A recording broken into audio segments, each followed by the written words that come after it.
الحمد لله نحمده ونستعينه ونستغفره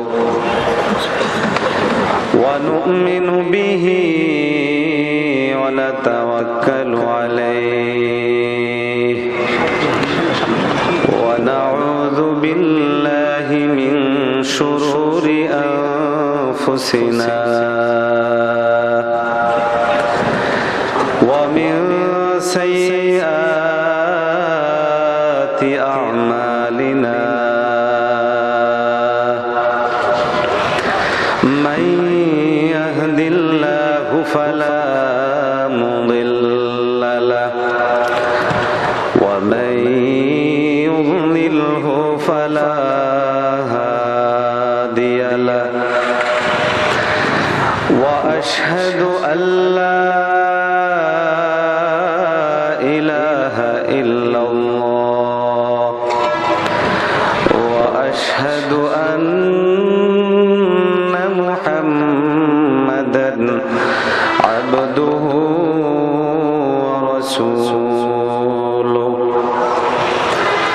أرسله بالحق بشيرا ونذيرا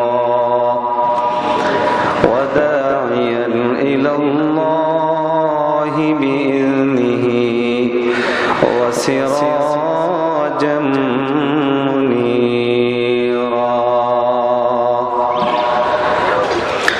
الحمد لله মহান রব্বে কারীমের দরবারে লাখো কোটি শুকরিয়া আদায় করছি যে আল্লাহ রাব্বুল আলামিন আমাদেরকে নন্দীগ্রাম উপজেলা উলামা পরিষদের উদ্যোগে আয়োজিত আজকের এই 10ম বার্ষিক ইসলামী মহাসম্মেলনের শেষ অধিবেশনের এই সময়ে আমাদেরকে আসার এবং বসার তৌফিক দান করেছেন। এজন্য সকলে মনপ্রাণ খুলে আওয়াজ দিয়ে বলি আলহামদুলিল্লাহ। উপস্থিত অন্ধকারে মাহফিলের সম্মানিত সভাপতি, সদরে জলসা, দিগের উলামায়ে কেরাম, আইম্মে মাসাজিদ, মুয়াজ্জিন হযরত এবং দূর দূরান্ত থেকে আগত দিনদার ইমানদার মুমিন মুসলমান ভাইরা, আমাকে আলোচ্য বিষয় দেওয়া হয়েছে সুন্নত ও বিদআত সম্পর্কে। এই আলোচ্য বিষয়কে সামনে রেখে মহাগ্রন্থ আল কোরআনুল কারীমের সূরা আহজাবের 21তম আয়াতে কারীমা আমি আপনাদের সামনে তেলাওয়াত করেছি এবং নবীজি মুহাম্মদুর রাসূলুল্লাহ সাল্লাল্লাহু আলাইহি ওয়াসাল্লামের মুখ নিঃসৃত বাণী হাদিস সমূহ থেকে একখানা হাদিস পেশ করেছি। আল্লাহ তাআলা যদি তৌফিক দান করেন তাহলে আয়াত এবং হাদিসের আলোকে আপনাদের সামনে কিছু কথা আলোকপাত করব। আল্লাহ রব্বে কারীম তৌফিক দান করেন, সকলে বলি আমিন। মুহতারাম হাজিরিন, সুন্নত ও বিদআত অত্যন্ত গুরুত্বপূর্ণ দুটি জিনিস, দুটি পথ। সুন্নত প্রতিপালনে এবং পালনের শেষ যেই প্রান্ত, সেই প্রান্তের মধ্যে দাঁড়িয়ে আছে, অপেক্ষা করছে আমাদের জন্য জান্নাত। এর বিপরীতে সুন্নাহ ছেড়ে আল্লাহ না করেন যদি আমরা কেউ বেদাতে নিমজ্জিত হয়ে যাই, বেদাত পালনে উদ্বুদ্ধ হয়ে যাই, এটা আওয়াজ বাড়ানো, এই সাইড আওয়াজ বাড়ানো, বেদাত পালন করি এবং বেদাত পালনে যদি আমরা উদ্বুদ্ধ হই, তাহলে আমাদের শেষ প্রান্তে যা অপেক্ষা করছে সেটা হলো জাহান্নাম। উভয়টা বক্তব্য হাদিস দ্বারা প্রমাণিত। রাসূলুল্লাহ সাল্লাল্লাহু আলাইহি ওয়াসাল্লাম সুন্নত সম্পর্কে বলেন, قال رسول الله صلى الله عليه وسلم من أحب سنتي فقد أحبني ومن أحبني كان معي في الجنة মুমিন মুসলমান ভাইরা আমার, পয়গম্বর আলাইহিস সালাতু ওয়াস সালাম অত্যন্ত সুন্দর করে বলে, হে আমার উম্মতেরা শোনো, মান আহাব্বা সুন্নতি, তোমাদের মধ্য হতে যারা আমার সুন্নতকে মহব্বত করলে, ফাকাদ আহাব্বানি, তারা আমাকেই মহব্বত করলে, ওয়া মান আহাব্বানি কানা মাই ফিল জান্নাহ, আর যারা আমি নবীকে মহব্বত করলে তোমরা আমার সাথে জান্নাতে প্রবেশ করবে। তাহলে বোঝা যায় সুন্নত পালনে নবীর মহব্বত পাওয়া যাবে, নবীর রেজা পাওয়া যাবে, নবীর সন্তুষ্টি পাওয়া যাবে। আর নবীজি বলেন, যারা সুন্নত পালন করে আমার মহব্বত অর্জন করেছে তাদের জন্য জান্নাত তো আছেই, এবং সেই জান্নাতে তারা আমার সাথে প্রবেশ করবে। তাহলে নবীজির সাথে প্রবেশ করনেওয়ালা জামাত যারা, তারা হচ্ছে সুন্নতি, যারা সুন্নত পালন করে তারা। এতে কোনো সন্দেহ আছে? এই হাদিসের বক্তব্যের পুরো কোনো সন্দেহ আছে? এর বিপরীতে বেদার ব্যাপারে তাও নবীজির বক্তব্য হাদিসের মধ্যে আসছে, কুল্লু মুহদাসাতিন বিদআহ ওয়া কুল্লু বিদআতিন দালালাহ ওয়া কুল্লু দালালাতিন ফিন্নার। মুমিন মুসলমান ভাইরা আমার, পয়গম্বর আলাইহিস সালাতু ওয়াস সালাম পরিচ্ছন্নভাবে বিদআত শব্দ উল্লেখ করে বলেন, যত ধরনের বিদআত আছে সমস্ত বিদআতগুলো হলো দলালা। আল্লাহ হাবিব বলেন, আর যত দলাল আছে সমস্ত দলালাহগুলো এবং যারা আহলে দলাল আছে তারা সবাই মিলে জাহান্নামে প্রবেশ করবে। তাহলে সুন্নত প্রতিপালনকারীদের জন্য জান্নাত, এটাও হাদিস দ্বারা প্রমাণিত।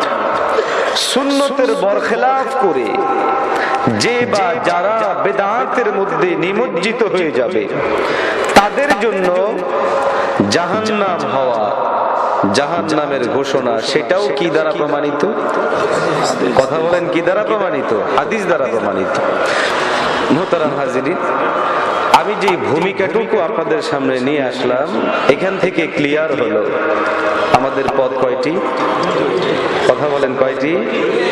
একটা হলো জান্নাতে, আরেকটা হলো জাহান্নামে। জান্নাতের যেই পথ সেটা হলো সুন্নতের পথ, জাহান্নামের পথ বেদাতের পথ। এই জন্য কবি বড় সুন্দর করে বলেছেন, রোজে মাহশর সে রাস্তা দু তরফ হ্যায়,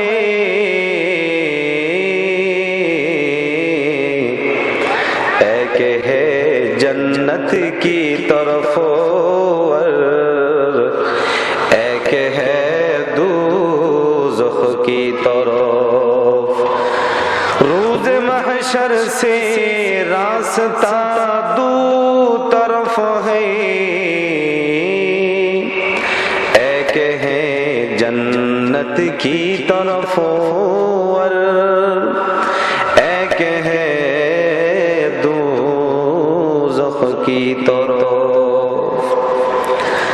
আল্লাহ ওয়ালা কবি অত্যন্ত সুন্দর করে বলে, হে মুমিন, তোমার জন্য দুইটা পথ আল্লাহ রাব্বুল আলামিন ময়দানে মাহশর থেকে জারি করে দিবেন। একটা হলো জান্নাতের পথ, আরেকটা হলো জাহান্নামের পথ। আল্লাহ রাব্বুল আলামিন কোরআনে হাকিমের মধ্যেও গোটা মানুষদেরকে দুইটা ভাগে ভাগ করেছেন, মিনহুম শাকিয়্যুন ওয়া সাঈদ। মানুষদের মধ্য হতে দুইটা গ্রুপ হবে, একটা হবে শাকিয়্যুন হতভাগা, আরেকটা হবে সৌভাগ্যবান সৌভাগ্যশীল। সৌভাগ্যবান হবে তারা যারা নবীর পথে চলবে, দুর্ভাগা হবে তারা যারা নবীর পথ ছেড়ে দিয়ে বেদাতের পথে চলবে। কবি বলে, রোজে মাহশর সে রাস্তা দু তরফ, হাসরের মাঠ থেকে পথ আমাদের জন্য দুইটি, একটি পথ হলো জান্নাতের দিকে, আরেকটি পথ হলো জাহান্নামের দিকে। জান্নাতের পথ সেই পথ যেই পথে আমার নবী চলেছেন, চলতে বলেছেন। জাহান্নামের পথ হলো ওই পথ যেই পথে আমার নবী চলেননি, বরং চলতে নিষেধ করেছেন। মাতাকুমুর রাসূল ফাখুযুহু ওয়া মা নাহাকুম আনহু ফান্তাহু। আয়াতে কারীমার মধ্যে আল্লাহ রাব্বুল আলামিন পয়গম্বরের আনুগত্য অনুসরণ করতে বলেছেন। আল্লাহ বলেন, আতিউল্লাহ ওয়া আতিউর রাসূল।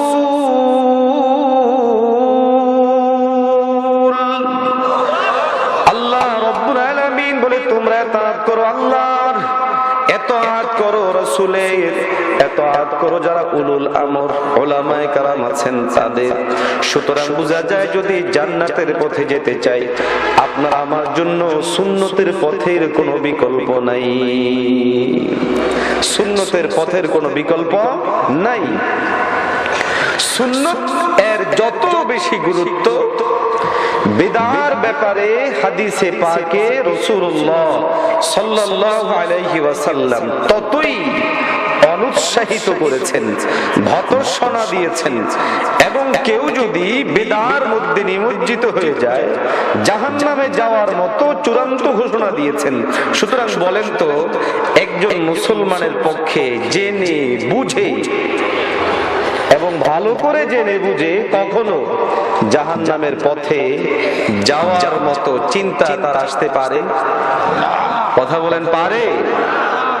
কিন্তু আফসোস আমাদের জন্য, আজকে আমরা সুন্নাতকে ছেড়ে বিদআত গ্রহণ করছি এবং বিদআর উপরে অটল থেকে যারা সুন্নাহর দিকে আহ্বান করে তাদেরকে তিরস্কার করছি, তাদেরকে বংশ নিয়ে বিভিন্ন শব্দ উচ্চারণ করছি, তাদের শিক্ষা নিয়ে অনেক আজে বাজে কথা বলি, এমনকি তাদেরকে নবীর দুশমন বলতেও বিন্দু পরিমাণ অনেকের মুখে বাঁধে না, বিবেকে বাঁধে না।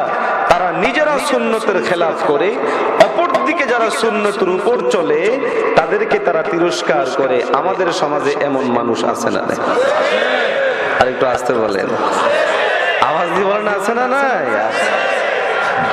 আমি আপনাদেরকে খুব সহজে বোঝার জন্য ছোট্ট একটা উদাহরণ দিই। মনে করুন পাশাপাশি দুইটা গ্লাস রাখা আছে, দুটোটা গ্লাসেই পানি।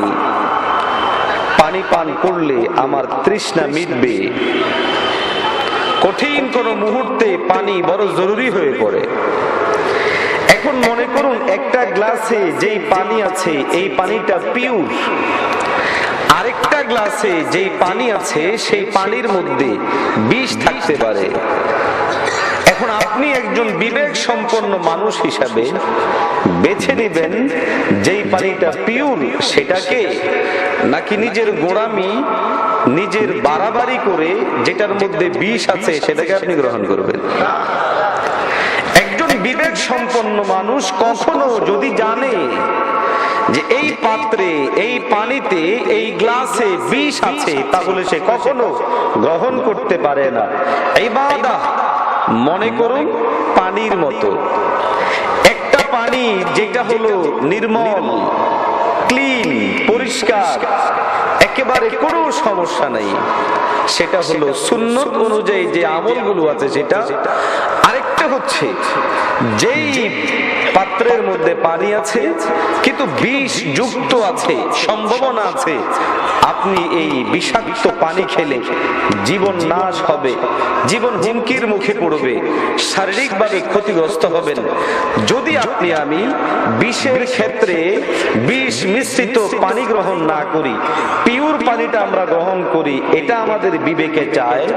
ধর্মীয় ক্ষেত্রে, দ্বীনের ক্ষেত্রেও অবশ্যই ওই আমলটাই আমি গ্রহণ গ্রহণ করব যেটার মধ্যে কোনো সন্দেহ নাই, যেটার মধ্যে কোনো শঙ্কা নেই, যেটার মধ্যে আমার ঈমান বিধ্বংসী কিচ্ছু নাই, সেটাই আমি গ্রহণ করব।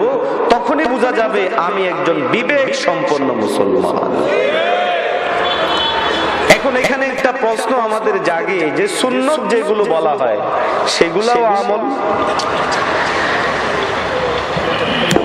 বিদআত যেগুলো বলা হয় সেগুলোও আমল। কি বলেন, ঠিক না? কথা বলেন। আমাদের সমাজে যেগুলো সুন্নাহ হিসেবে চালু আছে সেগুলো আমল, বেদাত হিসাবে আমাদের ভাইয়েরা যা কিছু করে সেগুলোও কি আমল।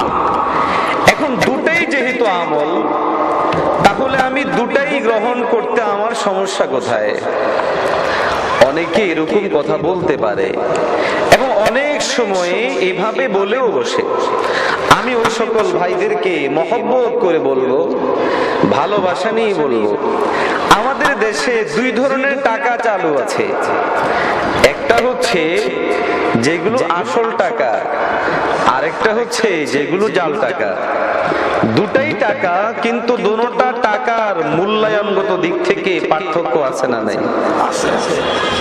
আমার কথা আপনারা বুঝেন না? পার্থক্য আছে না নাই? জাল টাকাও টাকা, ভালো টাকাও টাকা। দেখতে জাল টাকার মধ্যে আর ভালো টাকার মধ্যে স্বাভাবিকভাবে সাধারণ কোনো মানুষ তফাৎ করতে পারবে? বরং অনেক ক্ষেত্রে জাল টাকা দেখতে অনেক চকচকা হয়, অনেক মজবুত হয়। এই জন্য খুব এক্সপার্ট না হলে জাল টাকা আর ভালো টাকার মধ্যে পার্থক্য করা কঠিন হয়ে যায়। আপনাদেরকে আমি প্রশ্ন করি, একজন মানুষের কাছে আছে মাত্র 1 লক্ষ টাকা, কিন্তু সেই 1 লক্ষ টাকা পিওর টাকা। আরেকজনের কাছে আছে 1 কোটি টাকা অথবা 10 কোটি টাকা, কিন্তু সেই 10 কোটি টাকার সবটাই হচ্ছে জাল টাকা। বলেন তো 1 লক্ষ টাকার দাম বেশি না 10 কোটি টাকার দাম বেশি? কেন 1 লক্ষ টাকার দাম বেশি হবে? 10 কোটি টাকার দাম কেন হবে? এই প্রশ্নের সহজ উত্তর হলো 1 লক্ষ টাকা সংখ্যায় যদিও কম হয়, 1 কোটি টাকার তুলনায় তবুও এটা পিওর জিনিস। এই জন্য এটা দিয়ে একজন মানুষ যা কাজ করতে পারবে, যা লাভবান হতে পারবে, 1 কোটি টাকা দিয়ে 100 কোটি টাকা দিয়ে সেই পরিমাণ লাভবান হতে পারবে না। এই জন্য আল্লাহর হাবিব সাল্লাল্লাহু আলাইহি ওয়াসাল্লাম কাসরতে আমলের প্রতি যতটা না উৎসাহিত করেছেন, এর চেয়ে অনেক গুণে উৎসাহিত বেশি করেছেন খালিস ভাবে পিওর আমল করার জন্য। হাদিসে আছে না নাই? কথা বলেন, আছে না নাই?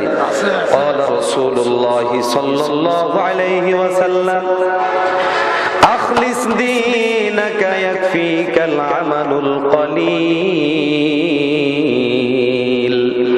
মুমিন মুসলমান ভাইরা আমার, আল্লাহর হাবিব সাল্লাল্লাহু আলাইহি ওয়াসাল্লাম আপনার আমার জন্য অত্যন্ত সুন্দর করে বলে, হে আমার উম্মতেরা, তোমরা তোমাদের আমলগুলো খালেস ভাবে করো, খাঁটি নিয়তে করো, বিশুদ্ধ ভাবে করো। আমল যদিও কম হয় তাহলেও আল্লাহ রব্বে কারীমের কাছে ইখলাস সম্পন্ন বিশুদ্ধ অল্প আমল আল্লাহ রব্বে কারীমের কাছে যথেষ্ট হয়ে যাবে। এই জন্য আপনার আমার সিদ্ধান্ত নিতে হবে, আমি কোন পথে চলবো। আমি কি সন্দেহপূর্ণ জিনিসটা গ্রহণ করব? আমি কি জাল টাকার মতো অধিক পরিমাণ আমলের দিকে আগ্রহী হব, নাকি আমি পিওর জিনিসটা গ্রহণ করব, হাদিসে পাক দ্বারা সাব্যস্ত জিনিসগুলো গ্রহণ করব? আমি তো মনে করি বিবেক সম্পন্ন একজন মানুষের পক্ষে কশ্চিনকালেও দ্বিতীয় পথের দিকে যাওয়ার কোনো কথা নয়। ঠিক না? কথা বলেন, ঠিক না? বিবেক সম্পন্ন যারা, তারা অবশ্যই প্রথম পথটি নিবে যেটা পিওর, যেটা খাঁটি, যেটা ভালো। এই জন্যই দেখেন না, যারা আলহামদুলিল্লাহ আমাদের আমাদেরকে বলে যে আমাদের অন্তরে নবীর ইশক নেই, মহব্বত নেই, যারা আমাদেরকে বলে আমরা নবীর দুশমন, যারা আমাদেরকে বলে আমরা নবীর বিরোধী, নবীর সম্মান বিরোধী, নবীর ইজ্জত বিরোধী কথা বলি, যুগে যুগে কালে কালে দেখা গেছে যখনই নবীর ইজ্জতের উপরে কেউ আঘাত করেছে তো যাদেরকে অভিযোগ করা হয়েছে তারাই আগে নিজেদের কলিজার টুকরা নবীর জন্য নিজেদের রক্ত বিলিয়ে দিয়েছিল বলে, ঠিক না ভাই? শাপলা থেকে নিয়ে ভোলা অদ্যাবধি পর্যন্ত অনলাইন কিংবা অফলাইনে যখনই কোনো কুলাঙ্গার ইসলামের বিরুদ্ধে কোনো আক্রমণ করে বসে, প্রিয় হাবিবকে নিয়ে কখনো ব্যঙ্গ করে, দেশে কিংবা বিদেশে, প্রবাসে কিংবা নিবাসে, যেখানেই করুক না কেন, রাজপথে যারা প্রথম নেমে আসে তারা হচ্ছে দেশের প্রকৃত ওলামায়ে দেওবন্দ, ওলামায়ে কওমিয়া। সুতরাং সুস্পষ্ট ভাষায় বলি, যদি আল্লাহর হাবিবের জন্য কোনো মহব্বত থাকে, ইশক থাকে ওলামায়ে কওমিয়া, সেক্ষেত্রে এক নাম্বার চিৎকার দিয়ে বলেন, ঠিক না বেঠে? মুহতারাম হাজিরিন, মহব্বত শুধু মুখে মুখে বললে হয় না। আমি হযরতকে বললাম আপনাকে খুব মহব্বত করি, কিন্তু দুইজনে এসে যখন উনাকে পিটানি শুরু করলো আমি দিলাম দৌড়। এটা মহব্বত? কথা বলে না। এটা মহব্বত নাকি ধোঁকাবাজি? আমি ওনাকে খুব মহব্বত করি, একজন ওনাকে নিয়ে গালিগালাজ করে আমিও তাল দিই, এরকমই হইতে পারে, তাহলে আমি গাদ্দার। একজন ওনার সম্পদ নিয়ে যাচ্ছে, আমি সেক্ষেত্রে বাধা না দিয়ে যদি আমি ওই সকল দখলবাজদের সমর্থন করি, সহায়তা করি, তাহলে বুঝতে হবে মুখে মুখে ভালোবাসাগুলো নিতান্তই ধোঁকাবাজি, প্রতারণা, মিথ্যাবাদী।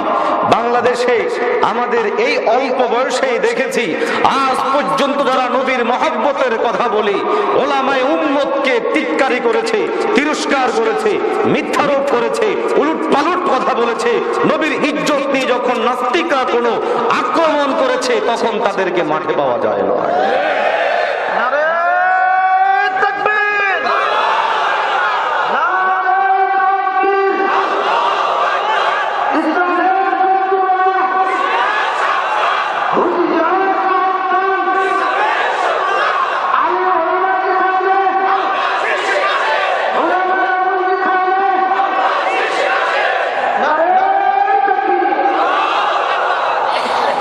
তাহলে আমাদের পিওর সুন্নতি হওয়া লাগবে, সুন্নত অনুযায়ী আমাদের চলনেওয়ালা হওয়া লাগবে। আমার নবীর উপর কেউ আঘাত করলে সেটাকে আমার শরীরের উপর আঘাত হিসেবে নিলেই তখন বুঝতে হবে আমি প্রকৃত আশিকে রাসূল, অন্যথায় আমি ধোঁকাবাজ। আমার নবীর বংশ নিয়ে কেউ কথা বললে আমার মেনে নিতে হবে, বুঝতে হবে, কলিজায় নিতে হবে যে সে আমার নবীকে বলেনি, আমাকে বলেছে। তখনই আমি হব প্রকৃত অর্থে মুমিন, প্রকৃত অর্থে আশিক। অন্যথায় আমি নবীর আশিক দাবি করার কোনোই অধিকার। এই কথাগুলো বানানো না, হাদিস সম্মত। قال رسول أكون أحب إلي من والده وولده والناس أجمعين। মুমিন মুসলমান ভাইরা আমার, পয়গম্বর আলাইহিস সালাতু ওয়াস সালাম আপনার আমার জন্য অত্যন্ত সুন্দর করে কে নবীর আশিক, কে নবীর আশিক না, কে প্রকৃত মুমিন, কে প্রকৃত মুমিন নয়, এই ব্যাপারে সুন্দর একটা মানদণ্ড দিয়েছেন, সুন্দর একটা মাপকাঠি দিয়েছেন। আল্লাহর হাবিব বলে তুমি প্রকৃত মুমিন হতে হলে প্রকৃত ঈমানওয়ালা হতে হলে আমার মহব্বত তোমার অন্তরে থাকতে হবে। তোমার বাবা মায়ের চেয়েও বেশি, সন্তান সন্ততির চেয়েও বেশি, মাল ও সম্পদের চেয়েও বেশি, তোমার জান থেকেও বেশি। এক কথায় তুমি ও তোমার যা কিছু আছে সমস্ত জিনিসের চেয়ে যে দিন আমার মহব্বত বেশি হবে সেই দিন তুমি প্রকৃত মুমিন। যদি না হতে পারো তাহলে জেনে রাখো তুমি প্রকৃত মুমিন হতে পারো নাই। হযরত ওমর রাদিয়াল্লাহু তাআলা আনহু অত্যন্ত পরিষ্কার ভাষী মানুষ ছিলেন, হৃদয়ের মধ্যে যা আসতো সবই প্রকাশ করে দিতেন।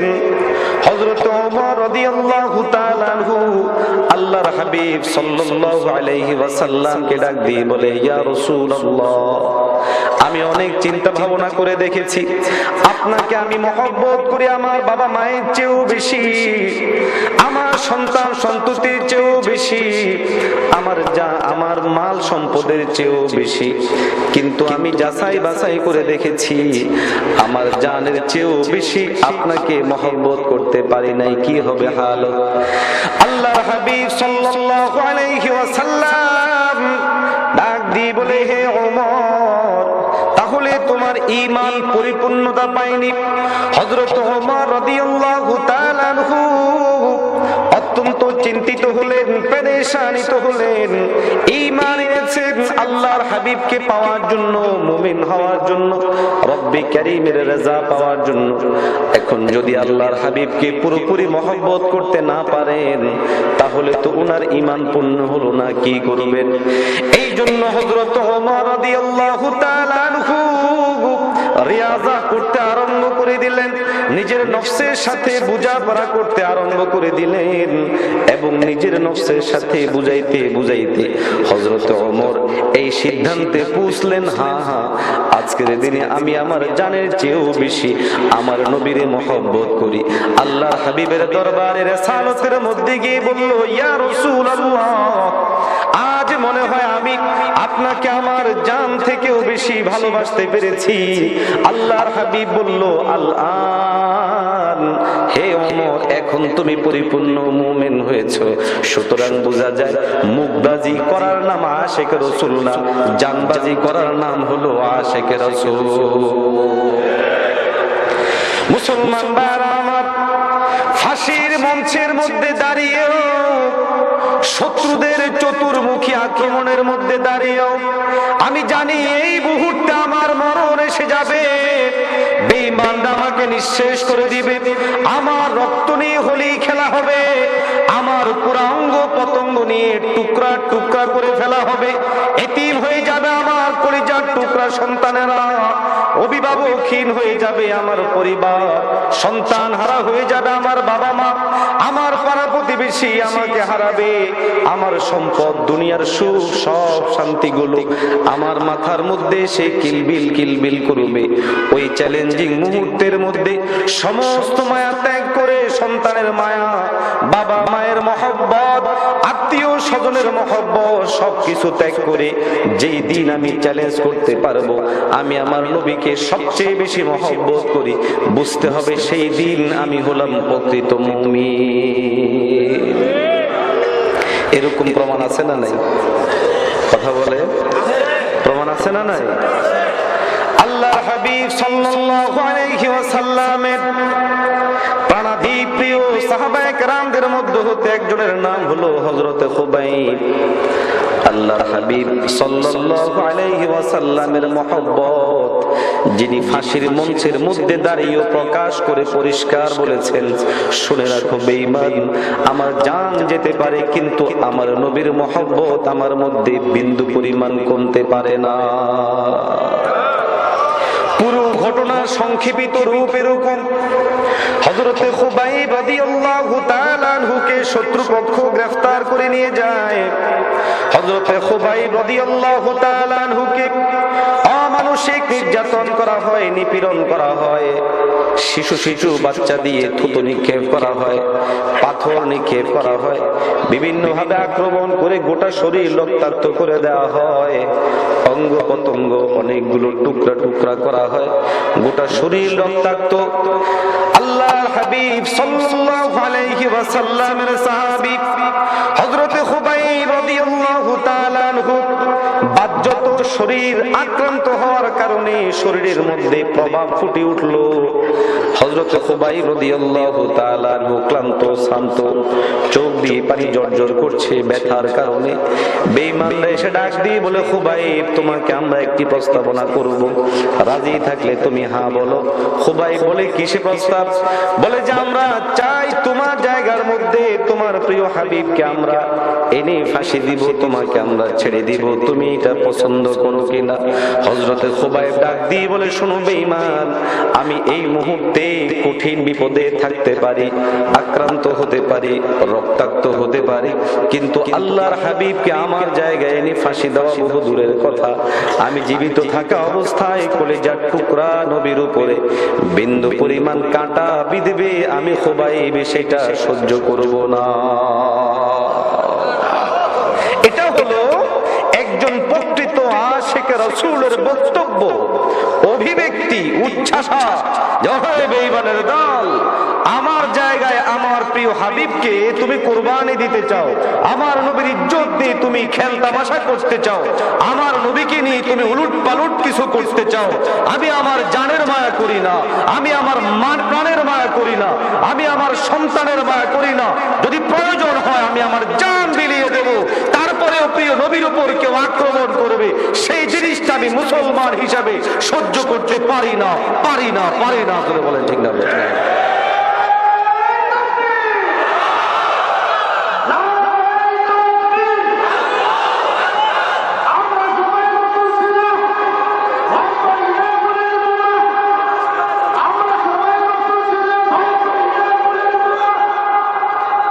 মুহতারাম হাজিরিন, এটা হলো একজন আশিক রাসূলের পরিচয় হবে, সুন্নতের পরিচয় হবে। সাহাবায়ে কেরামগণ চূড়ান্ত বিপদে পড়েছেন, কিন্তু তখনই সুন্নত ছাড়েন না। কথা বলেন, সুন্নত ছেড়েছেন? কথা বলেন। চূড়ান্ত চ্যালেঞ্জিং মুহূর্তে পড়েছেন, নবীর মহব্বতে বিন্দু পরিমাণ ঘাটতি আসেনি, মারাত্মক থেকে মারাত্মক পরিস্থিতির সম্মুখীন হয়েছেন, নবীর সুন্নাহকে বিন্দু পরিমাণ সময়ের জন্য ত্যাগ করেননি।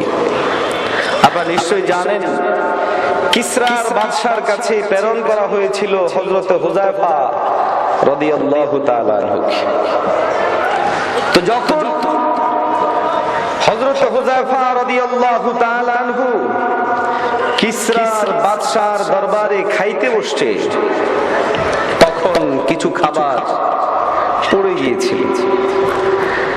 বলেন তো, খাবারের ক্ষেত্রে সুন্নত তরিকা কি? যেটা পড়ে গেছে সেটা বাদ, কি করতে হবে? তুলে খেতে হবে। কথা বুঝেন নাই? সেটা তুলে খাওয়া, এটা নবীর তালিম, নবীর শিক্ষা। হযরত হুযায়ফা রাদিয়াল্লাহু তাআলা আনহু সেই সুন্নাহ প্রতিপালনে উদ্বুদ্ধ হয়ে যখনই খাবারটা আনার জন্য মাথা নিচের দিকে দিলেন, সাথে সাথেই একজন হাত ধরে বলে, হুযায়ফা কি করছো তুমি? এটা তোমার বাড়ি নয়, এটা তোমার ঘর নয়, এটা একজন বর্তমান পৃথিবীর যে কয়েকজন সুপার পাওয়ার শক্তি আছে, এর মধ্য থেকে একজন কিসরার রাজ দরবার।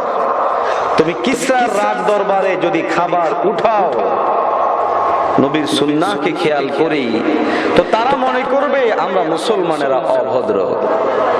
আমরা মুসলমানেরা কি? অভদ্র। সুতরাং ভদ্রতা পরিপন্থী এই কাজ তুমি করতে যেও না। ওরা কি বলবে, লোকে কি বলবে? আমাদের সমাজে আজকে অধিকাংশ সুন্নাহগুলো আমরা পরিত্যাগ করি এই একটা বড় ধরনের উসিলা দিয়ে, সেটা হচ্ছে লোকে কি বলবে, আমার অফিসে আমাকে জায়গা দিবি কিনা, আমি দাড়ি রাখি না, আমার স্ত্রী আমাকে দেখলে কি বলবে, কেমন কেমন লাগবে, এরকম মানুষ আমাদের সমাজে আছে না নাই? কি বলবে, কি হবে, কি বলবে, কি হবে, এটা সামাজিকতা না, এটা স্বাভাবিক না, এটা ভদ্রতা না, এটা এই না, এটা সেই না, এরকম কথা বলে আমরা কি করি? সুন্নতগুলোকে ছেড়ে দিই, সুন্নাহগুলোকে জবাই করে দিই। হযরত হুযায়ফা রাদিয়াল্লাহু তাআলা আনহুর জবাব ছিল, আতরুকু সুন্নাত হাবিবি, আমি কি আমার হাবিবের সুন্নাহকে তরক করে দিব এই আহমকদের জন্য, এই হুমাকাদের জন্য, এই মূর্খদের জন্য, এই বর্বরদের জন্য? এই বর্বররা একদিকে হতে পারে, আমি আমার নবীর সুন্নাহ পরিত্যাগ করতে পারি না, আমি আমার নবীর সুন্নাহ পালন করেই যাব, এরা পছন্দ করুক অথবা পছন্দ না করুক। এটা হলো একজন মুমিনের আত্ম পরিচয় এবং তার আত্মমর্যাদা বোধ। আওয়াজ দিয়ে বলেন ঠিক না ঠিক? কিন্তু আমরা সেটা করি না। আমরা সুস্পষ্ট ভাষায় ঘোষণা করতে চাই যে পৃথিবীর মধ্যে সবচেয়ে বেশি ভদ্রচিত কোন নিয়ম, কোন পদ্ধতি যদি থাকে তাহলে সেটা হলো আমার নবীর সুন্নাহ। আরো আস্তে কথা। সামাজিক দৃষ্টিকোণ থেকে উন্নত সামাজিকতা যদি কোনো থাকে তো সেটা আছে আমার নবীর সুন্নাহর মধ্যে। রাজনৈতিক দৃষ্টিভঙ্গি থেকে উন্নত কোন রাজনৈতিক প্রজ্ঞা যদি থেকে থাকে সেটা আমার নবীর সুন্নাহর মধ্যে। পরিবার পরিচালনার ক্ষেত্রে উন্নত কোন সিস্টেম থেকে থাকলে সেটা আমার নবীর সুন্নাহ প্রতিপালনের মধ্যে। খাবারের মধ্যে আমার নবীর সুন্নাহটাই পৃথিবীর শ্রেষ্ঠতম পদ্ধতি। আমি আমার হাঁটার মধ্যে আমার নবীর হাঁটাটাই সবচেয়ে উন্নত পদ্ধতি। কথা বলার ক্ষেত্রে আমার নবীর সুন্নাহ সবচেয়ে উন্নত পদ্ধতি। সুতরাং কে কি মনে করলো, কে কি বললো, কিছুই আমি নিব না। আমি নিব আমার নবীর সুন্নাহকে। এটাই একজন প্রকৃত মুসলমানের আত্মপরিচয় এবং তার শপথ হওয়া উচিত। কবির ভাষায় কবি সুন্দর করে বলেছেন, সুরতে মাহবুবেরা মাহবুবদার, সিরতে মাহবুবেরা মাহবুবদার, সুরতে মাহবুবেরা মাহবুবদার, সিরতে মাহবুবেরা মাহবুবদার। মুসলমান ভাইরা আমার, আপনার আমার যেটা প্রেমাস্পদ হবে, মহব্বতের মানুষ হবে, আপনি আমি তার মতো করে আমার নিজের শরীরটা গঠন করার চেষ্টা করি, সুরত নেওয়ার চেষ্টা করি, তার মতো করে আমি আমার চরিত্র গঠন করার চেষ্টা করি। এই জন্য দেখা যায় আমাদের মধ্য হতে যারা যুবক ভাইয়ের আছে বিভিন্ন ভিনদেশি খেলোয়াড়দেরকে তারা পছন্দ করে। এই জন্য ভিনদেশি খেলোয়াড়দের মতো জামা কাপড় পরে আছে না নাই? আরো আস্তে কথা। এই যুবক ভাইরা জোরে বলেন, আছে না নাই? আমাদের মধ্যে বহু যুবক ভাই এমন আছেন যারা অনেক নায়ককে, অনেক এই ধরনের চলচ্চিত্রের ব্যক্তিদেরকে পছন্দ করে, যার জন্য তার মতো করে প্যান্ট সিলায়, শার্ট সিলায়, নিজের চুলের স্টাইল গুলো রাখে। আছে না না? মুমিন মুসলমান ভাইরা আমার, আপনি আমি যদি দুনিয়ার কোন খেলোয়াড়ের কিংবা চলচ্চিত্রকার কিংবা নায়কের কিংবা নাট্যকারের মহব্বতে পড়ে, ভালোবাসার মধ্যে পড়ে তার আনুগত্য করার ক্ষেত্রে চুল রাখতে পারি, দাড়ি রাখতে পারি, পোশাক পরিধান করতে পারি, আল্লাহর শপথ কেটে বলি আমার প্রিয় হাবিব এর চেয়ে অধিক বেশি হকদার। কেননা আল্লাহর হাবিব ছাড়া আমার বাঁচার কোনো উপায় নাই। সুরতে মাহবুবেরা মাহবুবদার, সিরতে মাহবুবেরা মাহবুবদার। এই জন্য কবি অত্যন্ত সুন্দর করে বলে, হে বুবিন, তুমি যারে মহব্বত করো তার মতো করে তুমি তোমার সুরত গঠন করো। তুমি যারে মহব্বত করো তার মতো করে তুমি তোমার সিরত গঠন করো। তোমার বাহ্যিক রূপ হবে তোমার মাহবুবের মতো, তোমার সিরত হবে তোমার মাহবুবের মতো। আমি শপথ করে বলি আমার মাহবুব হলো আল্লাহর হাবিব। সুতরাং আমি সামাজিকতা বুঝি না, আমি পারিবারিক সিস্টেম বুঝি না, আমি অফিসের বাধা বিপত্তি বুঝি না। আমি যেখানেই যাব সেখানেই আমার নবীর সুন্নাহ সুন্নত নিয়ে যাব। যদি কেউ যেতে না দে সেখানে যাব না, যদি কেউ বিয়ে না দে বিয়ে করব না। যদি আমার বউ আমার সুন্নতের কারণে চলে যায় যাক, আরো বউ পাওয়া যাবে, কিন্তু আমার কলিজার টুকরা নবী বিশ্ব নবীকে আমি পাবো না। সুতরাং আমি সব ছাড়তে পারি, আমার নবীকে আমি ছাড়তে পারি না। এটা মুসলমানিত্ব, এটা ঈমানের পরিচয়, এটা হবে আমাদের জন্য সুস্পষ্ট একটা নির্দেশনা। কিসরার দরবারে হযরত হুযায়ফা রাদিয়াল্লাহু তাআলা আনহুর আচরণ, পাশাপাশি আরো একজন সাহাবী ছিলেন ওনার সাথে, হযরতে রাবিয়া ইবনে আমির রাদিয়াল্লাহু তাআলা। রাবিয়া ইবনে আমির রাদিয়াল্লাহু তাআলা আনহুরা যখন যায়, ওনাদেরকে গেটে আটকিয়ে দেওয়া হলো। বলা হলো তোমাদের যে পোশাক এটা ময়লা হয়ে গেছে। কি হয়ে গেছে?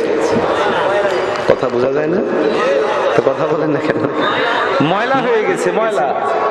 তো বলে যে এখন কি করণীয়? বলে রাজ দরবার থেকে পোশাক নিয়ে এসেছি, এই পোশাকটা খুলে রাজ দরবারের পোশাক পরে তোমরা রাজ দরবারে যেতে হবে, এই পোশাক দিয়ে তোমাদের যাওয়া যাবে না। জালালাত উঠে গেল হযরতে রাবিয়া ইবনে আমিরের। শুনে রাখো দুনিয়ার রাজ আদিরাজ এবং রাজ কর্মকর্তারা, আমরা এসেছি দুনিয়ার কোন একটা প্রান্তের রাজ আদিরাজের কাছে, কিন্তু আমি যেই দরবার থেকে এসেছি সেই দরবারের চেয়ে এই দরবার, এই রাজা কোশ্চিনকালেও উন্নত হতে পারে না। যেই পোশাক নিয়ে আমি নবী মুহাম্মদ আরবির দরবারে রিসালতে যেতে পারি, তোমার বাদশার সেখানেও আমি এই পোশাক নিয়ে যাব। যদি যেতে না দাও তাহলে আমি যাব না, যদি যেতে হয় আমার পোশাক নিয়ে আমি যাব। বলে বলেন আল্লাহু আকবার। এখন আমরা কি বলি? অনেক ভাইয়েরা তো পোশাক তো পরবেই না, ইসলামী পোশাক। এখন একটা জিনিস বের করেছে, বলে যে ইসলামের নির্দিষ্ট কোনো পোশাক নাই, বলে না? এবং যুক্তি হিসেবে বলে যে আল্লাহর নবী আরবে আসছেন, আরব মরুভূমির দেশ, গরম দেশ। তো মরুভূমির দেশে, গরম দেশে আল্লাহর নবী গরম থেকে প্রতিরোধ করার জন্য এরকম জুব্বা পরতেন, বড় কাপড় পরতেন, মোটা কাপড় পরতেন। অতএব কাফের মুশরিক বেদিনরাও তো ওইরকমটাই পরতো, ওনারাও পাগড়ি পরতেন। আবু জেহেল, আবু লাহাবও ওরকম পাগড়ি পরতো, পাঞ্জাবি পরতো। এরকম কথা বলে অনেক ভাই পাঞ্জাবি টুপিকে অবজ্ঞা করে, আছে না নাই? এবং এই যুক্তিটা আমাদের কাছে মজাও লাগে, কারণ এই ধরনের যুক্তি নিলে তো কাটছাট ধর্ম পালনের সুবিধা হয়। কি বলেন, ঠিক না? কথা বলেন, ঠিক না? ঠিক। এটা একটা সিস্টেম করে নিয়েছে, বলে যে এটা ইসলামিক পোশাক নয়, এটা হলো আরবীয় পোশাক, আরবদের পোশাক। কিসের পোশাক? আরবদের পোশাক। আরেকটু আগ বেড়ে কেউ কেউ বলে নবী যদি আমাদের এই সকল উপমহাদেশে আসতো তাহলে নবী আমার ওই পাঞ্জাবে আর জুব্বা পড়তো না, পাগড়িও পড়তো না, আমাদের এই উপমহাদেশে আসলে উনিও আমাদের মতো প্যান্ট শার্ট পরত।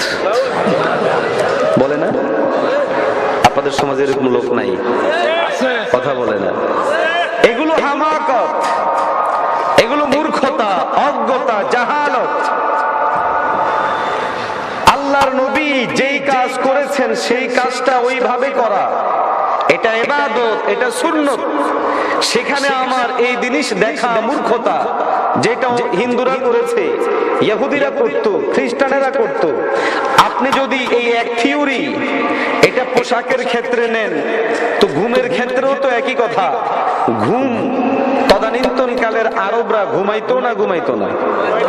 কথা বলে না? এখন যদি কেউ আপনাকে বলে নবীও ঘুমাইতো, তারাও ঘুমাইতো, সুতরাং ঘুমানোর মধ্যে কোনো সুন্নত নাই। খাবার গ্রহণ নবীও করত, তারাও করত, সুতরাং যেহেতু সবাই খানা খাইছে, সুতরাং এটার মধ্যে কোনো সুন্নত নেই। হাঁটার মধ্যে সুন্নত আছে না নাই? কিন্তু যদি কেউ বলে নবী সুন্নত, দুইটা স্টাইল গেল। তৃতীয় স্টাইল, যেই কাজ অন্যরাও করেছে আমার নবীও করেছে, তো আমি আমার নবীর মতো করে করা, এটা হলো আমার নবীর সুন্নত। কথা বুঝছেন না? বোঝেন নাই? তাহলে আমাদের যে সকল ভাইরা বলে পোশাকের ইসলামী কোনো স্টাইল নাই, এক্ষেত্রে কোনো বালাই নাই, তাদের এই কথাগুলো সঠিক না। তাদের এই কথাগুলো কি নয়, সঠিক না। পোশাক এটা রব্বে কারীম ডাইরেক্ট আসমান থেকে পাঠিয়েছেন। কোথা থেকে পাঠিয়েছে? আমার সময়টা কতক্ষণ একটু বলে দিলে ভালো হবে। আসমান থেকে দিয়েছেন পোশাক। আজকে এই পোশাক সম্পর্কে আমরা যখন সুন্নত থেকে ছেড়ে জায়েজ পোশাক পরতে আরম্ভ করেছি, তো মিডিয়া পাড়া আস্তে আস্তে করে আমাদের গ্রাম্য ভাষায় বলে কুতকুতানি দেওয়া। আপনাদের দিকে কি বলে? হ্যাঁ, কুতকুতানি বলে। মানে কুতকুতানির অর্থ হচ্ছে যে এভাবে দিয়ে জিনিস শেষ করে দেওয়া। আমরা যখন সুন্নত ছেড়ে জায়েজ, আমি প্যান্ট শার্ট পরা না জায়েজ বলিনি, জায়েজ এই পথের উপরে আসলাম, তখন মিডিয়া থেকে আস্তে আস্তে করে পোশাক খুলে ছোট ছোট পোশাক ছড়িয়ে দেওয়া শুরু হয়েছে। আওয়াজ দেন ঠিক না? ঠিক। এখন আমার মুসলমানকে বোঝাই যায় না এটাকে মুসলমান না এটা ভিন্ন জাতি বলতে, যদিও একটু লজ্জার, তবুও বলতে হয়। অনেক সময় অপরিচিত কোনো লাশ পাওয়া গেলে বাহ্যিক কোনো আলামত পাওয়া যায় না এটা কোন ধর্মের, পরে আস্তে আস্তে কাপড় খুলে পরিচয় নিতে হয় যে এটা কোন ধর্মের ছিল। সুতরাং আমি চাই আমাকে দেখার সাথে সাথে কেউ বুঝুক যে এটা একটা মুসলমানের বাচ্চা। আওয়াজ দিয়ে বলেন ঠিক না? ঠিক। মোহতারাম হাজিরিন, আমার এতটুকু আলোচনার সারমর্ম হলো সুন্নতের গুরুত্ব আছে না নাই? কথা বলেন। সুন্নত পালন করলে লাভ না লস? খেলাফে সুন্নাহ করা দ্বারা লাভ না লস? খেলাফে সুন্নাহর দুইটা পথ, দুইটা দাম। খেলাফে সুন্নাহ সুন্নতের বিপরীত যে যদি নতুন কোন দ্বীনি কাজ আবিষ্কার করা হয় সেটা হলো বিদআত। সেটা হলো কি? বিদআত। আর যদি খেলাফে সুন্নত এবং আমল না, ডাইরেক্ট কাফের মুশরিকদের কোন রীতি কোন নীতি, তো সেটা হলো সুস্পষ্ট দ্বীন বিকৃতি। আজকে আমাদের সমাজে সুন্নতের উপর আমরা গুরুত্ব দিই, বেদাত সম্পর্কে সচেতন করি, পাশাপাশি দ্বীন বিকৃতি যেটাও সুন্নতের খেলাফ, এই ব্যাপারে তুলনামূলক আমাদের আলোচনা কম। কথা বোঝেন নাই? যার জন্য আমাদের এই দুইটা জিনিসের ফাঁকে তৃতীয় পক্ষটা সুযোগ নিয়ে নিচ্ছে। যেমন বিয়ে একটা ইবাদত। বিয়ে কি? এক্ষেত্রে আল্লাহর নবীর তরিকা আছে না নাই? নবীর তরিকা বাদ দিয়ে যদি কেউ বিয়েতে নতুন কোন জিনিস সংযোজন করে ইবাদত হিসেবে, তাহলে সেটা বিদআত। আর যদি বিয়ের ক্ষেত্রে এমন কোন জিনিস সংযোজন করলো, যেমন গায়ে হলুদ দেওয়া, যেমন নাচ গানের আয়োজন করা, যেমন যৌতুকের আদান প্রদান করা, এগুলো বেদাও না, সুন্নাও না, খেলাফে সুন্নাহ। খেলাফে সুন্নাহ হয়ে যে সমস্ত বিয়েতে গান বাজনা হচ্ছে সেগুলো কুফফারদের সাদৃশ্যতা অবলম্বন করে হচ্ছে। যে সকল বিয়েতে কুফফারদের সাদৃশ্যতা অবলম্বন করে হয়, আপনি আমি সুন্নাহ এবং বেদাতে সীমাবদ্ধ থাকলেও দ্বীন বিকৃতির সেই জায়গার মধ্যে আমরা টাচ করি না।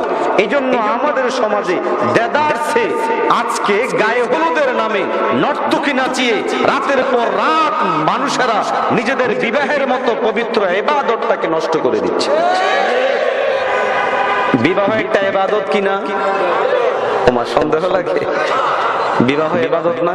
ইবাদত। নামাজ যেমন ইবাদত, এই ইবাদত পালনের নির্দিষ্ট নিয়ম আছে।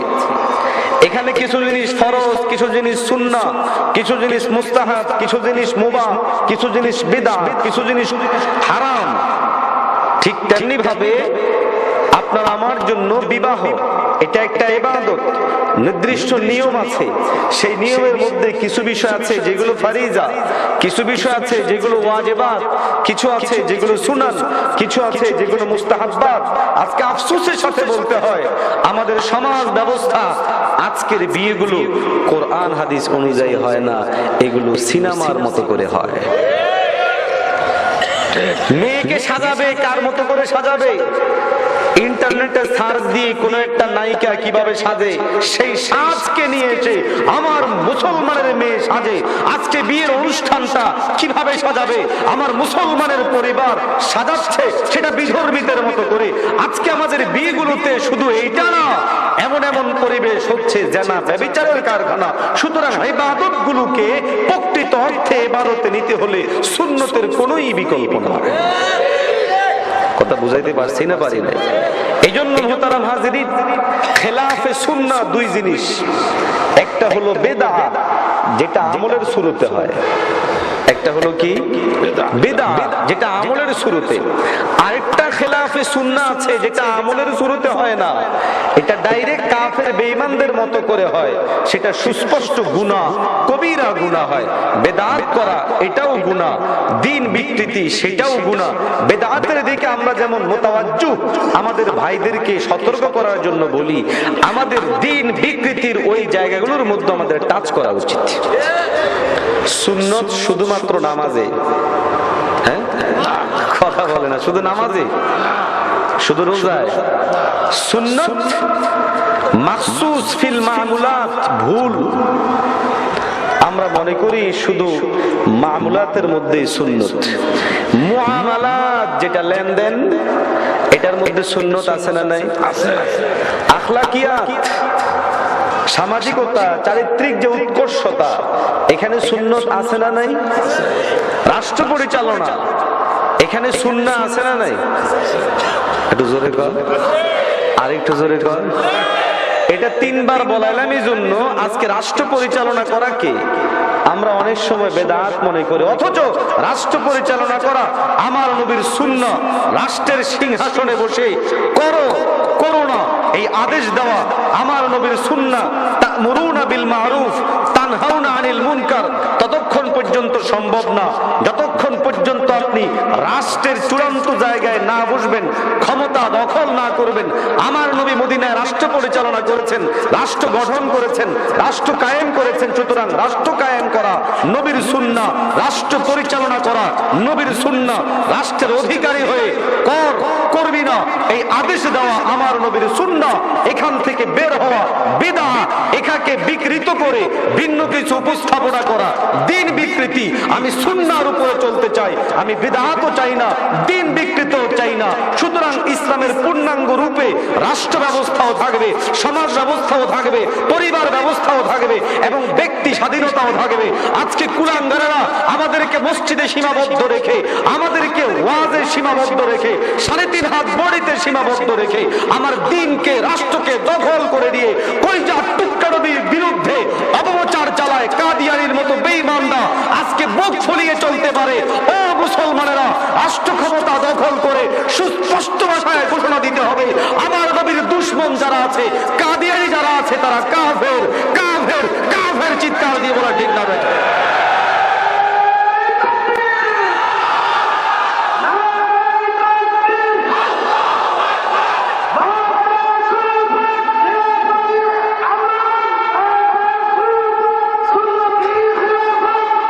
মুহতারাম হাজিরিন, সুতরাং আমাদেরকে সব জিনিসগুলো বুঝতে হবে। নামাজের মধ্যে যেমন সুন্নত আছে, মসজিদে যেমন সুন্নত আছে, বাজারে সুন্নত, কথা বলে না, রাস্তায়, ঘরে, ঘুমে, খাওয়ায়, কথায়, চলায়, এক কথায় সুন্নতের সংজ্ঞায় আমরা পড়ি মা সাবাতা মিনান নবী মিন কওলিন ওয়া ফি'লিন ওয়া তাকরীরিন। নবী থেকে যেটা প্রমাণিত, নবী বলেছেন, নবী করেছেন, নবী সমর্থন করেছেন, এই সবগুলো সুন্নাহ। আমি আপনাদেরকে প্রশ্ন করব, আপনারা উত্তর দিবেন। আমার নবী খেয়েছেন? কথা বলেন। সুতরাং নবী যেভাবে খেয়েছেন সেই পদ্ধতি ফলো করে খাওয়া, এটা সুন্নাত। নবী ঘুমিয়েছেন, হেঁটেছেন, কথা বলেছেন, এই কাজগুলো নবীর মতো করে করা সুন্নাহ। নবী ব্যবসা বাণিজ্য বেচা কেনা করেছে, তাহলে নবীজির মতো করে করা সুন্নাহ। আমার নবী সামাজিক ছিলেন। কি ছিলেন? সামাজিক ছিলেন। সুতরাং সমাজটাকে সুন্দর করে সাজানো এখানেও সুন্নাহ আছে না নাই? এর উপরে আর যাওয়া যাবে না, যাওয়া যাবে না। রাষ্ট্র পরিচালনায় আমার নবীর জীবনে ইতিহাস আছে না নাই? জোরে কর। তাহলে ব্যক্তি গঠন থেকে শুরু করে রাষ্ট্রের চূড়ান্ত জায়গা পর্যন্ত যিনি দ্বীনকে কায়েম করেছেন, সুন্নাহ তার সর্বত্রই আছে। সুতরাং একজন প্রকৃত মুসলমান হিসেবে আমার দাবি থাকবে, আমার ব্যক্তি থেকে শুরু করে রাষ্ট্রের চূড়ান্ত পর্যন্ত নবীর তরিকায় আমি রাষ্ট্র চালাবো। তখনই আমি একজন প্রকৃত আশিক রাসূল হিসেবে সাব্যস্ত হতে পারবো। কিন্তু যদি বলি যে না, আমি নিজে যতটুক ভালো চলি ওটুক চললেই হইল, সমাজ জাহান্নামে যাক, রাষ্ট্র যেদিকে যাক যাক, এ নিয়ে আমার কোনো চিন্তা দরকার নাই। বুঝতে হবে আমার মধ্যে সুন্নতের যে স্পিড, সুন্নতের যে মর্ম, আমার নবীর বাস্তব জীবনের যে উদাহরণগুলো, সেগুলো আমার মধ্যে এখনো আসে নাই। মোহতারাম হাজিরিন, নবীজির কথা পৃথিবীর সর্বশ্রেষ্ঠ কথা ছিল। নবীজির উচ্চারণ ভঙ্গি সবচেয়ে সুন্দর ছিল। আল্লাহ নবী যখন কথা থ্রু করতেন, নবীজির কথার থ্রু স্টাইলটা সবচেয়ে বেশি মায়াময় ছিল। এই জন্য মারাত্মক দুশ্মন পর্যন্ত যখন নবীর সাথে কথা বলতে আসতেন, নবীজির কথা শুনে তার হৃদয়টা বিগলিত হয়ে যেত, আকর্ষিত হয়ে যেত নবীর প্রতি। এবং নবীজির এই কথোপকথনগুলো তার হৃদয়ে এমন ভাবে আঘাত করত, আসর করত, প্রভাব বিস্তার করত। শুধু কথা শুনে অনেকে মুসলমান হয়ে গেছে। আমার নবী এত সুন্দর করে তেলাওয়াত করতেন যে নবীজির তেলাওয়াতের মোহনীয় ভাব, আমার নবীর তেলাওয়াতের এত মাধুর্যতা, এত মধুরতা, এত চিত্তাকর্ষকতা ছিল, যার জন্য বহু মানুষ নবীজির তেলাওয়াত শুনে মুসলমান হয়ে গেছে। প্রমাণ আছে না নাই? কথা বলেন, প্রমাণ আছে না নাই? আমার নবী এত ধৈর্যশীল ছিলেন, এত সহিষ্ণু ছিলেন যে নবীজির শুধু ধৈর্য এবং সহিষ্ণুতা দেখেই একটা মানুষ এত ধৈর্যশীল হতে পারে, এই কথা বলে অনেকে মুসলমান হয়ে গেছে। আস্তে আস্তে আল্লাহু আকবার। মুমিন মুসলমান ভাইরা আমার, হাদিসে পাকের মধ্যে পয়গম্বর আলাইহিস সালাতু ওয়াস সালামের কথা বলার ভঙ্গি বর্ণিত হয়েছে। আমার নবী যখন কথা বলতেন স্পষ্ট ভাষায় বলতেন, সরল ভাষায় বলতেন। কোনো কথা যদি কারো বুঝতে কঠিন হবে মনে করতেন, সেই কথাটা আমার নবী কয়েকবার করে বলতেন। আমার নবী একটানা কথা বলে যেতেন না, মাঝে মাঝে ওয়াকফা দিতেন, ফসল দিতেন, যেন উম্মত বুঝতে পারে।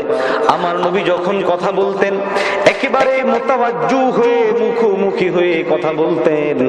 যার সাথে কথা বলতেন সেই মানুষটা ভাবতো মনে হয় তিনি আমাকেই সবচেয়ে বেশি মহব্বত করে। আল্লাহর হাবিব সাল্লাল্লাহু আলাইহি ওয়াসাল্লাম ব্যক্তিগত জীবনে এত সুন্দর আখলাকের অধিকারী ছিলেন, ব্যক্তিগত আচার আচরণ এত উৎকর্ষ ছিল। আল্লাহর হাবিব সাল্লাল্লাহু আলাইহি ওয়াসাল্লামের সেই আচার আচরণের বদৌলতে, সেই আখলাকিয়াতের বদৌলতে, মুআমালাতের পরিচ্ছন্নতার বদৌলতে ও মুসলমান, গোটা আরবের মধ্যে যেখানে আল্লাহর হাবিব ছাড়া আর কেউ ছিল না, অল্প কিছুদিনের মধ্যে আল্লাহ রাব্বুল আলামিন ইসলামের নূরকে গোটা আরবের মধ্যে ছড়িয়ে দিয়েছে। লেনদেনের ক্ষেত্রে পয়গম্বর আলাইহিস সালাতু ওয়াস সালাম এত পরিচ্ছন্ন লেনদেনের অধিকারী ছিলেন। এবং পয়গম্বর আলাইহিস সালাম যখন বিক্রেতা, ক্রেতাদেরকে কখনো ঠকাননি। আবার আমার নবী যখন ক্রেতা, তখন তখন বিক্রেতাকে ঠেকাননি। সাহাবী রাসূল হযরত আবু হুরায়রা রাদিয়াল্লাহু তাআলা আনহু বলেন, পয়গম্বর আলাইহিস সালাতু ওয়াস সালামের সাথে আমি একদিন বাজারের মধ্যে গেলাম। পয়গম্বর আলাইহিস সালাম পায়জামা ক্রয় করলেন। তদানীন্তনকালে আজকের মতো নির্দিষ্ট পরিমাপের নির্দিষ্ট সংখ্যার টাকা ছিল না, কাগজের টাকা। তখন ছিল স্বর্ণ মুদ্রা, রূপার মুদ্রা। এগুলাকে ভেঙে ভেঙে ওজন দিয়ে মানুষেরা তখন লেনদেন করত। এই জন্য প্রত্যেক বাজারের মধ্যে ওয়াজ্জান থাকতো, যারা ওজন দিয়ে দিয়ে মানুষদেরকে এগুলা পরিমাপ করে দিত। এই জন্য ফিকহ ফতোয়ার কিতাবগুলোর মধ্যে ওয়াজ্জানদের উজরত কে দিবে এ নিয়েও বিস্তারিত আলোচনা করা হয়েছে। কারণ হলো তদানীন্তনকালে আজকের নির্দিষ্ট যে অ্যামাউন্ট 10 টাকার নোট, 20 টাকা, 50 টাকা, 100 টাকার নোট ছিল না। তখন ছিল মুদ্রা, স্বর্ণ মুদ্রা, রৌপ্য মুদ্রা। যেহেতু তদানীন্তনকালে এত উন্নত মেশিনও ছিল না, যার জন্য এগুলোকে মেপে মেপে দিতে হতো। কখনো কম, কখনো বেশি হয়ে যেত। আল্লাহর হাবিব সাল্লাল্লাহু আলাইহি ওয়াসাল্লাম বাজারের মধ্যে গেলেন, পায়জামা খরিদ করে যেই পরিমাণ টাকা আসে ওয়াজ্জানের কাছে গেলেন, সেখানে ওজন দিয়ে মূল্য পরিশোধ করবেন। পয়গম্বর আলাইহিস সালাতু ওয়াস সালাম ওজনদাতাকে বলে, ওহে ওজনদাতা ভাই, ওজন দেওয়ার সময় তুমি একটু বেশি করে ওজন দিয়ে দিও। সুবহানাল্লাহ। ওজনদাতা ব্যক্তি নিচ থেকে নিয়ে উপর পর্যন্ত তাকায়। এটা আবার কেমন মানুষ, কোন মানুষ? এই বাজারের মধ্যে তো যারাই আসে সবাই আমাকে বলে দেয়, খবরদার যেন বেশি না হয়ে যায়, বরং পারলে মাঝে মধ্যে আমাকে কমায় দিতে বলে। আওয়াজ দেন, ঠিক কথা বলে না, ঠিক না? আমরা কি করি? টাকা একটা ছিঁড়া আছে, তো সেই ছেঁড়া টাকাটাকে চেষ্টা করি অনেকগুলো নোটের ভিতরে ঢুকায় দিয়া চালায় দেওয়ার জন্য। কথা বলে না, জোরে কর। বাস্তবতা আছে না নাই? আছে। আমরা চেষ্টা করি কিভাবে কম দেওয়া যায়। কম দিতে পারলে ভাবি আমি জিতে গেলাম। আল্লাহর হাবিব আদর্শ শেখাচ্ছে মুআমালাতের ক্ষেত্রে লেনদেন কিভাবে করতে হবে। ওয়াজ্জানকে ডাক দিয়ে বলে, হে ওয়াজ্জান, তুমি ওজন দেওয়ার সময় একটু বাড়িয়ে দিও। ওজন দাদা তো আশ্চর্য, হতভম্ব, এটা আবার কেমন মানুষ? বলে যে বাড়ায় দেওয়ার জন্য। এই জন্য সে তাকিয়ে আছে হতবাক, আশ্চর্য।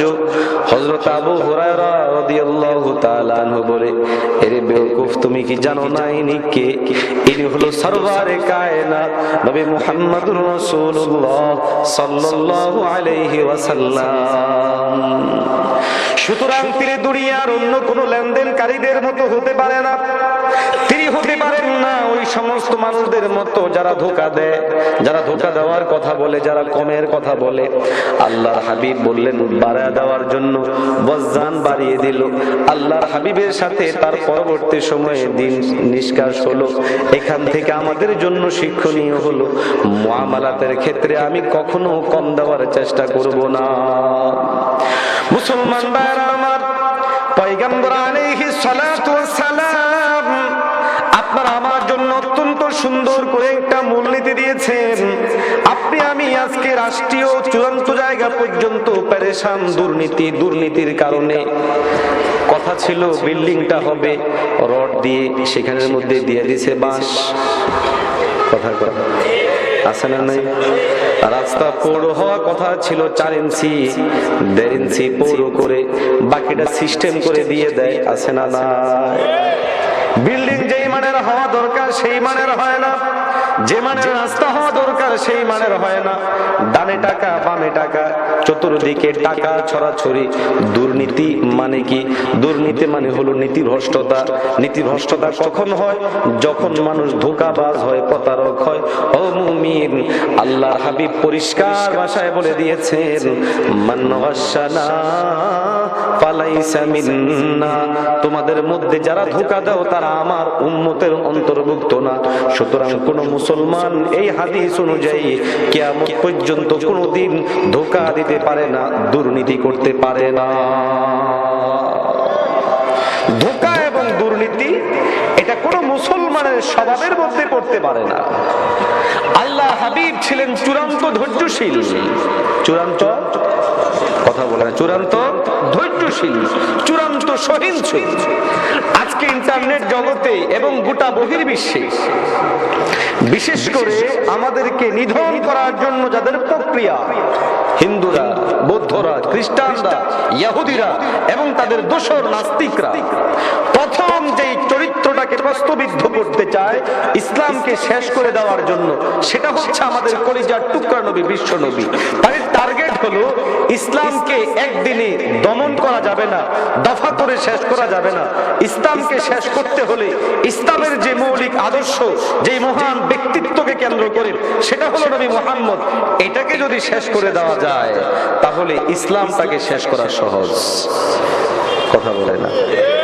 এই জন্য কুফাররা নবীজির আনিত সিস্টেম, যেটাকে আমরা সুন্নাহ বলি, তরিকা, সেই তরিকার বিপরীতে ব্যক্তিগত জীবন থেকে শুরু করে রাষ্ট্রের চূড়ান্ত পর্যায় পর্যন্ত সিস্টেম অ্যাপ্লাই করেছে। এই জন্য আপনি যদি আল্লাহ রসুলের জিন্দেগির দিকে তাকান তাহলে ব্যক্তিত্ব গঠনের জন্য আমার নবীর জীবনের মধ্যে ব্যক্তিত্ব আছে না নাই? কথা বলেন না, প্রমাণ আছে না? কোরআন দ্বারা স্বীকৃত যে নবীর জীবনীটা এমন একটা উসওয়া, এমন একটা আদর্শ যেটা আমাদের সবার জন্য আমার নবীর জীবনটা হলো উত্তম আদর্শ। জোরে বলেন আল্লাহু আকবার।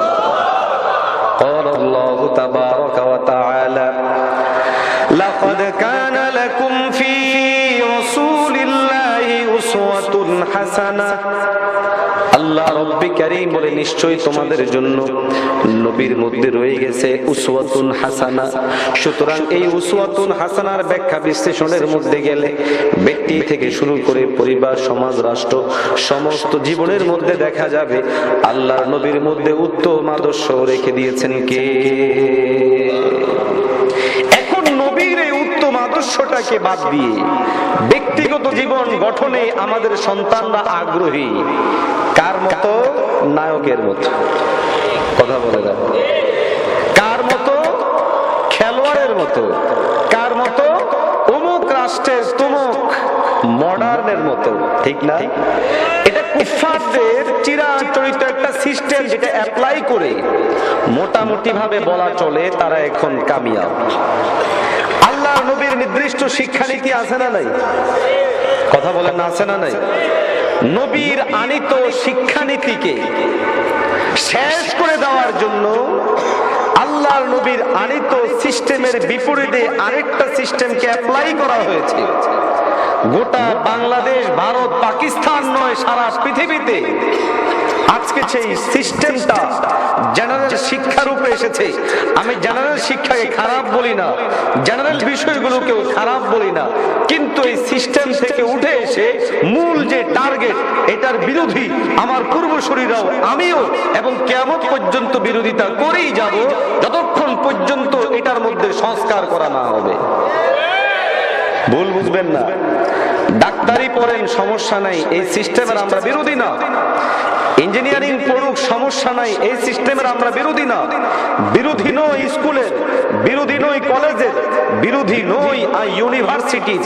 তবে বিরোধিতা করি এই স্কুলে, এই কলেজে, এই ইউনিভার্সিটিতে আমার কলিজার টুকরা সন্তান পড়বে, আমার ভাই পড়বে, আমার ছেলে পড়বে, আমার আত্মীয় পড়বে, আমার সন্তানরা পড়বে, আমার পরিবারের কেউ পড়বে, কিংবা সমাজের কেউ অথবা রাষ্ট্রের কেউ পড়বে।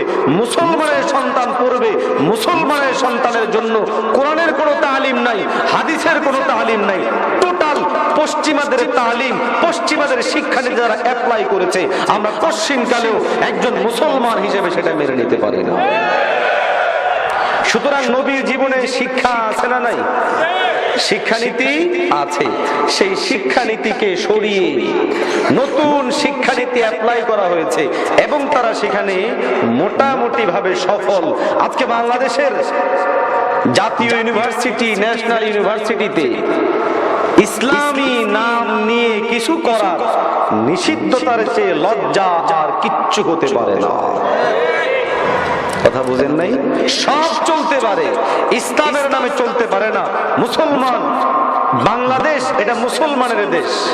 মুসলমানের দেশের মুসলমানের জাতীয় ইউনিভার্সিটিতে ভিন্ন ধাঁচে ভিন্ন ধারায় সব চলতে পারবে, ইসলামী ধাঁচে ইসলামী ধারায় চলতে পারবে না।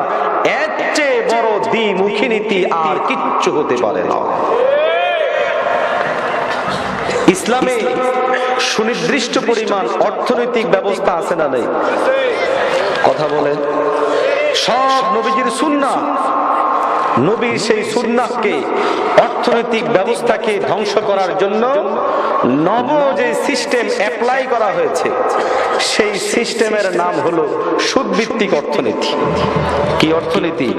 সুদভিত্তিক অর্থনীতি। আফসোস আমাদের সন্তানদেরকে স্কুলের অঙ্ক বইগুলোতে পড়ানো হয়, সেখানে এত টাকা সুদ আসে, এত টাকায় অত টাকা সুদ আসলে ফলাফল কি হবে, এরকম সিস্টেম আছে না নেই? তাহলে একটা সন্তান স্কুল জীবন থেকে সুদের ব্যাপারে তার একটা ধারণা হয়, এটা একটা স্বাভাবিক বিষয়, কারণ সে তো অঙ্ক করে আসছে, এভাবে সুদ চলে, সেভাবে সুদ করতে হয়। তাহলে বোঝা যায় একটা রাষ্ট্রে সুদী ব্যবস্থাকে অ্যাপ্লাই করার জন্য শুধুমাত্র রাষ্ট্রীয়ভাবে সেটাকে দিয়েই অ্যাপ্লাই করেই ক্ষান্ত হয়নি। স্কুল জীবন থেকে গড়ে ওঠা প্রত্যেকটা সন্তানকে শিক্ষা দেওয়া হচ্ছে কিভাবে সুদ ভিত্তিক ব্যবস্থাকে সিস্টেম করা যায়, স্থায়িত্ব করা যায়। একজন মুসলমান হিসেবে আমরা এটা মেনে নিতে পারি না, কখনোই মেনে নিতে পারি না। আল্লাহর নবীর জীবনে রাষ্ট্র পরিচালনার সিস্টেম আছে না নাই? কথা বলেন, আছে না নাই? আমি আগেই বলেছি, সুন্নাহ শুধুমাত্র মামুলাতের মধ্যে না, সুন্নাহ সমস্ত জিনিসে। বেঈমানরা সুন্নত ও বেদাতের এই জায়গায় আমাদের চোখকে আটকিয়ে রেখে দিন বিকৃতির চূড়ান্ত মিশন চালিয়ে যাচ্ছে। আমাদের সমাজে, আমাদের রাষ্ট্রে, আমাদের শিক্ষায়, আমাদের অর্থে, সব জায়গার মধ্যে। রাষ্ট্রের চূড়ান্ত জায়গায় নবীর আনিত সিস্টেমকে বাদ দিয়ে তাদের সিস্টেমকে অ্যাপ্লাই করার জন্য যেই সিস্টেম আনা হয়েছে, সেটার নাম হলো আজকের আব্রাহাম লিঙ্কনের আনিত সেই সিস্টেম, যেটাকে আমরা গণতন্ত্র বলি। মুসলমানের সন্তান হয়ে গণতন্ত্র কেউ উদ্ধারের জন্য চেষ্টা করে, কেউ প্রতিষ্ঠার জন্য চেষ্টা করে। আমি তো বলি, ওহে মুসলমানেরা, এটা আমাদের জন্য চূড়ান্ত পর্যায়ের ধোঁকা। আমার নবীর আনিত রাষ্ট্র সিস্টেম আছে আব্রাহাম লিঙ্কনের চেয়ে, আমি কসম করে বলি, আমার নবী শ্রেষ্ঠ, চূড়ান্ত শ্রেষ্ঠ। আমার নবী রাষ্ট্র চালিয়েছেন, সেই রাষ্ট্রে কোনো জুলুম হয়নি। আমার নবী রাষ্ট্র চালিয়েছেন, সেই রাষ্ট্রে কখনো অনাচার হয়নি। আমার নবী রাষ্ট্র চালিয়েছেন, সেখানে দাগাও কোনো ধর্ষণ হয়নি। আমার নবী রাষ্ট্র চালিয়েছেন, সেই রাষ্ট্রে কেউ বলতে পারবে না কোনো সংখ্যালঘুর উপর কোনো অত্যাচার হয়েছে। সুতরাং বোঝা যায় আমার নবীর রাষ্ট্র সিস্টেম তথা খিলাফত আলা মিনহাজিন নবুওয়া গোটা পৃথিবীর সবচেয়ে সেরা সিস্টেম। এর বিপরীতে যত তন্ত্র, যত মন্ত্র, যত সিস্টেম আছে, সব কিছুগুলো বাতিল, সব কিছু বহিষ্কার। আমি নবীর উম্মত হিসাবে সেটাই মেনে নেব যেটা আমার নবী মেনে নিয়েছে। কারা কারা আমার সাথে একসাথে একটু হাত ধরে বলেন তো ইনশাআল্লাহ।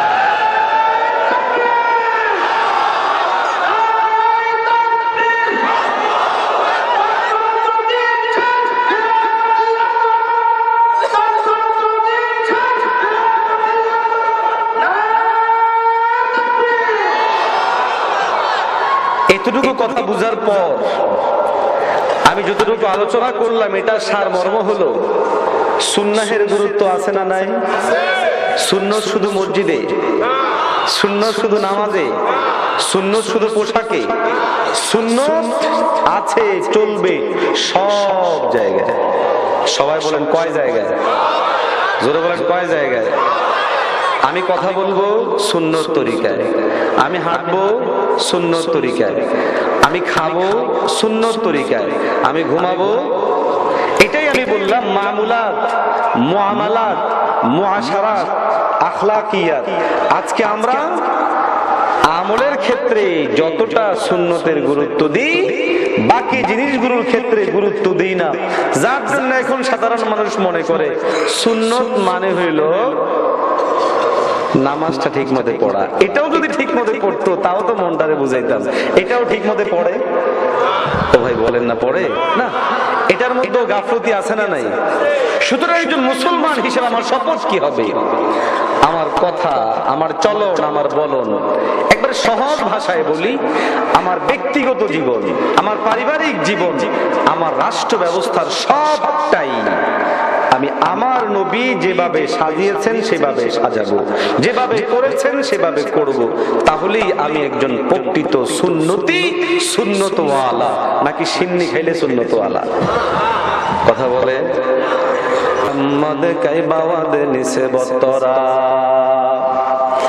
এই মুসলমান, আজকে আমাদের সমাজ থেকে সুন্নত গুলো দিনের পর দিন উঠে যাচ্ছে, সুন্নত গুলো সীমাবদ্ধ হয়ে যাচ্ছে, কিছু ইবাদতের ক্ষেত্রে সীমাবদ্ধ করে ফেলছি।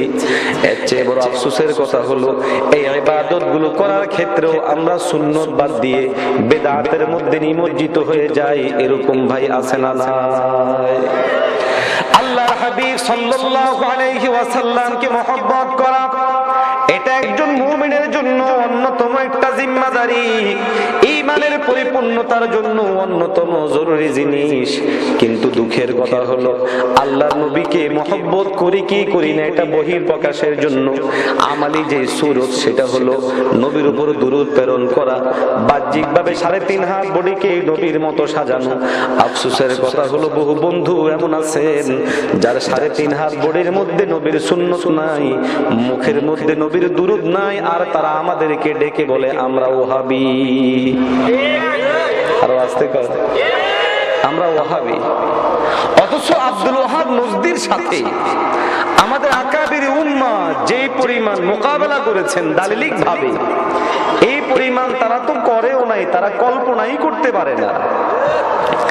আমরা কখনো কাউকে সুন্নাহ অনুযায়ী চলতে নিষেধ করিনি। আল্লাহ কসম কেটে বলি, কোন বাপের বেটা বলতে পারবে যে দেশের কওমি উলামায়ে কেরাম, এদেশের দেওবন্দি উলামায়ে কেরাম নবীর সুন্নাহর খেলাফ কোন জিনিস নিজে করে মানুষকে উদ্বুদ্ধ করেছে? কথা বলেন। তাহলে কেন আমাদেরকে অভিযোগ করা হয় আমরা নবীর দুশমন? একটা কথাই বলি, মহব্বতের সাথে বলি, প্রিয় বন্ধু, অবশ্যই অবশ্যই আমাদের উপর এটা মিথ্যাচার, যেই মিথ্যাচারের জবাব আল্লাহর কাছে দিতে হবে। বাস আমরা বিচার দিয়ে দিলাম কার কাছে? আওয়াজ দিয়া কয় আল্লাহ। আল্লাহর হাবিব সাল্লাল্লাহু আলাইহি ওয়াসাল্লামের মহব্বতের বহির্প্রকাশ হলো প্রিয় নবীর শানে দুরূদ শরীফ পড়া। এই বন্ধু একজন আলেম দেখান, দেওবন্দি আলেম, কওমি আলেম, হক্কানি আলেম, যিনি দুরূদ শরীফের বিরোধিতা করেছেন, দেখাতে পারবেন না। হ্যাঁ, যেটার বিরোধিতা করেন সেটা হলো নতুন ভাবে আবিষ্কার করে, নতুন নতুন নির্দেশকে সংযুক্ত করে, যার অস্তিত্ব প্রিয় রাসূলের জীবনের মধ্যে পাওয়া যায় না, যার অস্তিত্ব সাহাবীদের জীবনের মধ্যে পাওয়া যায় না, যার অস্তিত্ব কোনো মামুলাতের মধ্যে পাওয়া যায় না।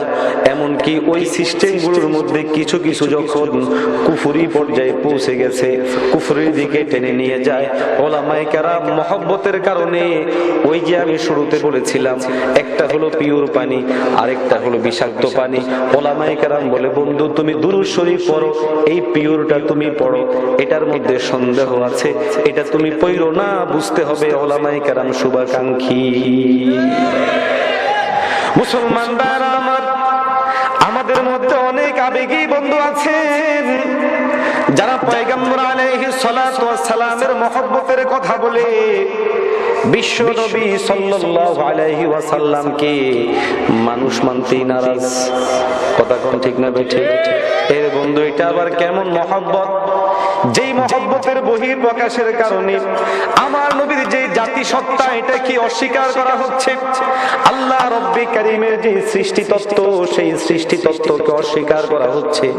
আমাদের যে সকল বন্ধুরা বলে আমাদের নবী মাটির তৈরি মানুষ নয়, ওই সকল ভাইদের কাছে প্রশ্ন, ও বন্ধু, এই কথা বলে আপনি তো নবীর সম্মানকে বাড়াননি, নবীর সম্মান তো আপনি কমিয়ে দিচ্ছেন।